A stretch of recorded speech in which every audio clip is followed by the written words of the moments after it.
E aí, pessoal? Bom, vamos mergulhar direto nesse assunto, que é, no mínimo, fascinante. A nossa análise de hoje vai desconstruir um momento que, olha, tomou conta da internet recentemente e gerou debates super intensos. É sempre muito curioso quando um evento viral acaba colidindo com textos antigos e aqueles princípios complexos de convivência em sociedade, sabe? O nosso material de hoje analisa exatamente essa intersecção, aquela linha super tênue entre a liberdade de expressar uma crença e o respeito ao espaço compartilhado. E ó, sem tomar nenhum partido aqui, a gente vai olhar estritamente para o material de origem e entender como ele destrincha toda essa situação. Então vamos lá, direto aos fatos. Para quem por acaso estava offline e perdeu esse momento nas redes sociais, o nosso material destaca um incidente bem específico que vai servir como nosso estudo de caso aqui. Imagina a cena. Uma menina de apenas 11 anos de idade viralizou num vídeo onde ela aparece em pé, ali no corredor de um avião comercial, em pleno voo, pregando uma mensagem evangélica em voz alta para todo mundo ouvir. Pensa só, um espaço totalmente confinado, a milhares de metros de altitude, onde a galera geralmente está lendo, tirando um cochilo ou assistindo a um filme. Bom, esse cenário inusitado levantou na hora um monte de questões sobre os limites da expressão religiosa. E o que a nossa fonte faz, de um jeito muito inteligente, é justamente analisar a exata justificativa que foi usada para essa atitude. O que nos leva à tese central desse debate todo? A justificativa. Segundo a carta a Timóteo, capítulo 4, versículo 2. A citação literal diz o seguinte: prega a palavra, insista, quer seja oportuno, quer não. Essa é uma instrução bem direta do apóstolo Paulo. E a justificativa usada aqui é super clara, né? É a interpretação de que a mensagem tem que ser propagada a qualquer custo, mesmo que o momento ou o local pareçam totalmente inoportunos. E vamos combinar que a cabine de um avião comercial lotado com certeza se encaixa na categoria de inoportuno para a imensa maioria das pessoas. Essa é basicamente a fundação do argumento que defende a pregação da jovem.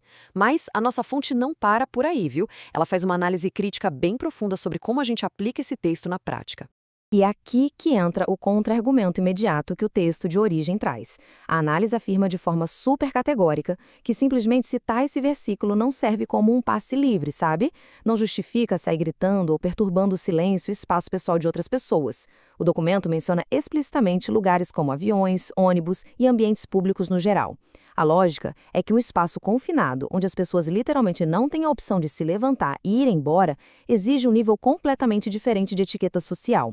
Ou seja, a leitura isolada de uma frase não anula o contexto do ambiente físico ali em volta. E isso nos joga direto para a antítese dessa nossa discussão, o contexto e os limites da pregação.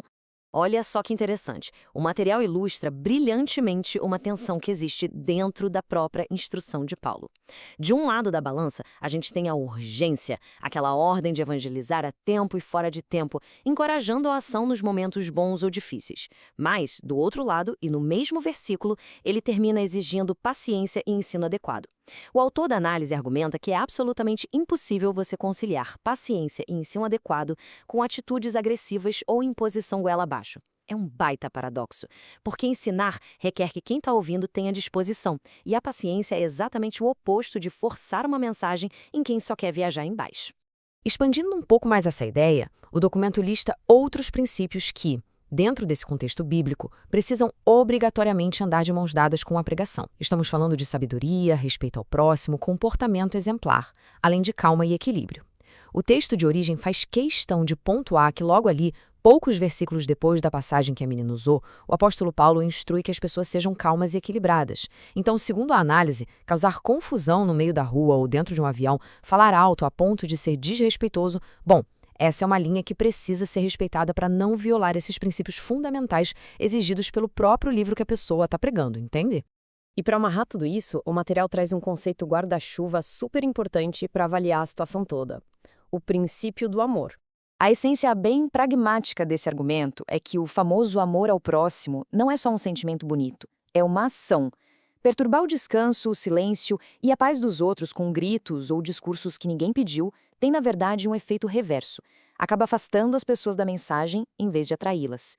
E, pensando bem, isso é uma observação fascinante sobre a psicologia humana. Se o objetivo final da pregação é compartilhar algo que você considera valioso e convidar as pessoas a ouvir, bom, criar uma situação de irritação no ambiente fechado acaba sabotando completamente esse propósito. A mensagem acaba se perdendo no ruído da inconveniência. Chegamos então à fase de síntese da nossa análise, compartilhando a fé com respeito. A grande conclusão que o texto nos apresenta é que a pregação com base no próprio texto bíblico analisado tem que ser sempre conduzida com muita sabedoria. Isso significa buscar e aproveitar as oportunidades, sim, o que o texto chama de aproveitar o tempo, mas com um limite que é inegociável. Jamais, em hipótese alguma, atropelar o direito ao silêncio e à paz dos outros. É aquela velha máxima, né? Entender que a liberdade de falar de um indivíduo termina exatamente onde começa o direito ao sossego do outro. A análise mostra que o próprio texto religioso, quando lido por completo, dá as ferramentas para que essa convivência seja super pacífica e respeitosa, sem anular a urgência da mensagem, mas dando aquela refinada no método de entrega. E, para a gente encerrar a nossa análise de hoje, eu vou deixar no ar exatamente a mesma pergunta com a qual o nosso texto de origem finaliza a reflexão.